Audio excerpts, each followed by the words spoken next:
नमस्कार दोस्तों, स्वागत है आपका फिर से मेरे YouTube चैनल पे। आज यहाँ मैं आपके सारे डाउट क्लियर करूँगा मर्चेंट नेवी के रिगार्डिंग।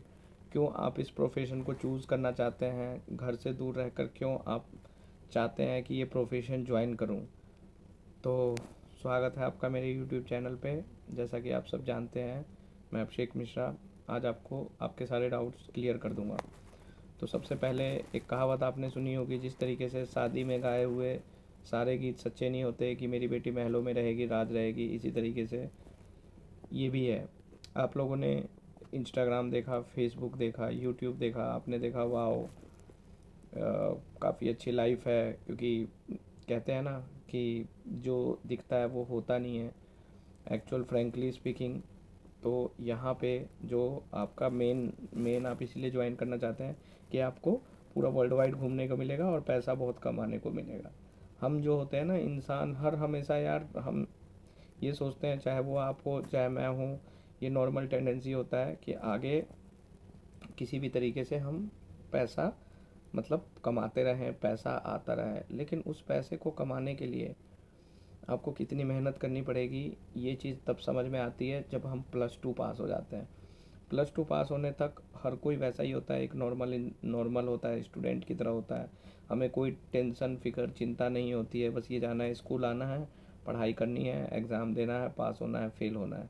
लेकिन जैसे ही हमारी +2 हो जाती है, उसके बाद आस पड़ोस के सभी लोग पूछने लग जाते हैं कि भाई अब तू क्या करेगा, अब क्या होगा, आगे क्या फ्यूचर है, आगे क्या कैरियर है। इस तरीके के सवालों का आपका सामना करना पड़ जाता है। इस तरीके से लाइफ हो जाती है कि आपको घर में भी सारे आंसर देने पड़ते हैं और बाहर भी, और आपको खुद लगेगा यार मतलब इतना लोग काम धंधा छोड़ के आपके पीछे क्यों हैं। दूसरा आते हैं कम टू द पॉइंट कि आप ये प्रोफेशन क्यों ज्वाइन करना चाहते हैं। क्योंकि सही मायने में बोला जाए तो देखो, अब एक जीपी रेटिंग वाला है। जीपी रेटिंग जैसा कि सबको पता है कि 10th क्लास पास करके जीपी रेटिंग में ज्वाइन कर सकता है। और जीपी रेटिंग के बाद जैसे ही वो डीटीएसएम बनेगा, 1 साल बाद ओएस में वो मिनिमम 1 से 1.5 लाख रुपए महीना कमाएगा। तो उनको लगता है यार जो 10th पास का 16-17 साल का लड़का है 1 से 1.5 लाख रुपए कमा सकता है, तो इतना किसी भी प्रोफेशन में पैसा नहीं है। अगर मैं गलत बोल रहा हूँ तो ज़रूर मेरे सवालों का जवाब दीजिएगा कमेंट बॉक्स में, सर आप गलत बोल रहे हो। सेकंड, जो 12th क्लास पास होता है उस लड़के की उम्र भी 16 से 17 साल या 18 साल, मान लीजिए 18 साल होती है। उसके बाद वो एज अ कैडेट आता है, कैडेट के बाद 19-20 साल तक वो सेकंड मेट बन जाता है, तो 2.5 से 3 लाख वो भी अर्निंग चालू कर देता है। तो ये भी दूसरे किसी प्रोफेशन में नहीं है। तो लोग इस प्रोफेशन के टूवर्ड्स में अट्रैक्शन हो जाते हैं, पर इसके पीछे कितना मेहनत है, कितना सेक्रीफिकेशन है, ये उस समय हमें समझ में नहीं आता, क्योंकि हमारी एज ही नहीं है सही मायने में देखा जाए तो वो समझने के लिए। क्योंकि हम उस समय बोलते नहीं यार हम कर लेंगे कुछ भी हो, हम मतलब ऐसा कोई बात नहीं है, घर से दूर रह लेंगे। क्योंकि उनके लिए प्रॉब्लम नहीं होता है जो लाइक सैनिक स्कूल में पढ़े हैं, सेंट्रल स्कूल में पढ़े हैं।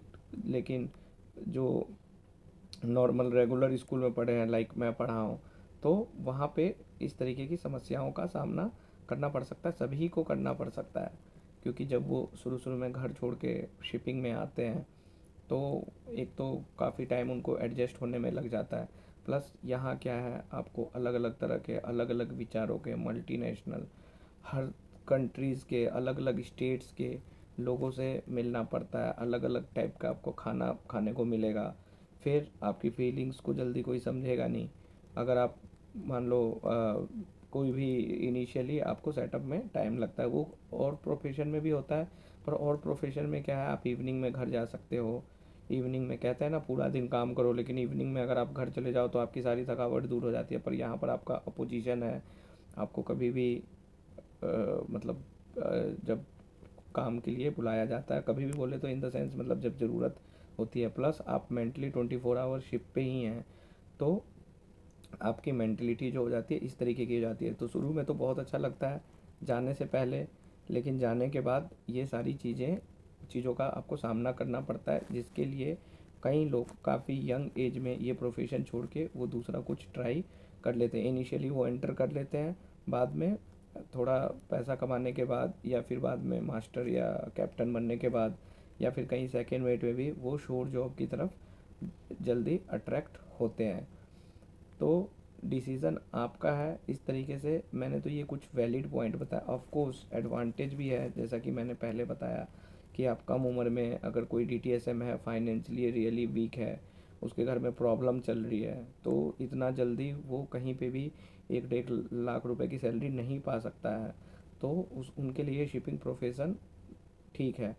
पर मानना ये है कि शिपिंग प्रोफेशन में भी आने के लिए आपको काफ़ी मेहनत करनी पड़ेगी, सही तरीके से आना पड़ेगा, क्योंकि इंडिया में लाखों लोग ऐसे हैं जो कि ट्रेनिंग करके घर बैठे हुए हैं, जिनको अभी भी जॉब नहीं मिल रही है, जिनके पेरेंट्स ने अभी भी अपनी पूरी ज़िंदगी की कमाई लगा के उनको इस प्रोफेशन में तो ले आए, पर वो आगे बढ़ ही नहीं पाए, या कहीं गलत एजेंट के शिकार हो गए, कहीं गलत मिसगाइडेड हो गए। जैसे कि जो ओपन सीडीसी सिर्फ करके और उनसे काफ़ी पैसा ले लिया गया और वो काफ़ी इधर उधर एजेंटों के चक्कर में पड़ जाते हैं। तो इसके लिए इन सब चीज़ों को अवॉइड करना है। मैं वीडियो क्यों बनाता हूँ, जिससे कि लोगों का, बंदों का फ़ायदा हो जाए, ताकि उनको ये पता चले कि हाँ भाई क्या सही है और क्या गलत है। तो इन चीज़ों का आपको ध्यान रखना है। बाकी देखो, एडवांटेज और डिसएडवांटेज तो हर जगह होते हैं। अगर आप स्टेबल फैमिली से हैं और आपके पास ऑलरेडी अच्छा खासा पैसा है, तो इस प्रोफेशन में आने की ज़रूरत नहीं है। रही बात घूमने की, आप घूम तो कहीं से भी सकते हो, क्योंकि ट्रस्ट में इट्स नॉट सो इज़ी। हम लोगों को लगता है कि नहीं यार, हम, वो हमारा बचपना होता है, लेकिन धीरे धीरे जैसे आप एंटर करेंगे इस एज में, तो वो आपका बचपना काफ़ी दूर हो जाता है। तो डोंट वरी दोस्त, ऑल दी बेस्ट। मैंने इससे पहले एक वीडियो डाली थी, सिनर्जी मैनेजमेंट ने वैकेंसीज डाली हुई है, जीपी रेटिंग जो किए हुए होते हैं। तो अब कोई मैसेज नहीं करता, क्योंकि अब एग्ज़ाम दे के सबको पास करना है। फ्री में सबको आदत होती है कि ऐसे ही हमें जॉब मिल जाए। तो दोस्तों ऐसा नहीं है, जॉब पाने के लिए आपको मेहनत भी करनी पड़ेगी। अगर आपने जीपी रेटिंग किया हुआ है तो ये आपके लिए सुनहरा मौका है, आप कंपनी में अप्लाई कर दें और आपको जॉब मिल सकती है अगर आप अच्छा परफॉर्म करते हैं। मैं फिर मिलूँगा नेक्स्ट वीडियो में नई उम्मीदों के साथ। Bye, take care.